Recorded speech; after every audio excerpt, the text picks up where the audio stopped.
कराची से रिपोर्ट कर रही हैं सीमा राना। कौरंगी कोस्ट गार्ड चौरंगी पर वाक़ खूबसूरत प्रोजक्ट सोलर स्काई टावर की शानदार इफ्तताही तकरीब मुनक्किद हुई। तकरीब कुरान करीम की तिलावत और दुआ से शुरू हुई। मजदूरों की खुदाई से कबल बकरों के सदक़े किए गए और गरीबों में खैरात तकसीम की गई। इस मौके पर प्रोजेक्ट के CEO जमाल खान, सुहेल सदीकी और मुअज़्ज़ज़ मेहमानों के अलावा सोलर स्काई टावर में फ्लैट बुक करने वालों की फैमिलीज भी मौजूद थी। शानदार तकरीब में आतिशबाजी का मुजाहरा किया गया, जबकि इलाका मकीनों ने भी इस तकरीब में शिरकत की और इस प्रोजेक्ट की तारीफ की। तकरीब में रंगारंग प्रोग्राम के दौरान मेहमानों की तवाज़ो उम्दा लजीज हलीम के अलावा बेहतरीन लवाजमात से की गई।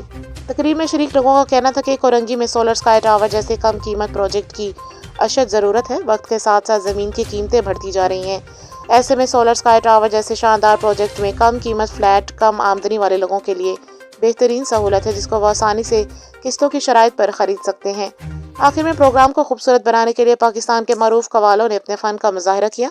रात गई तक लोग महफिल से महजूज होते रहे।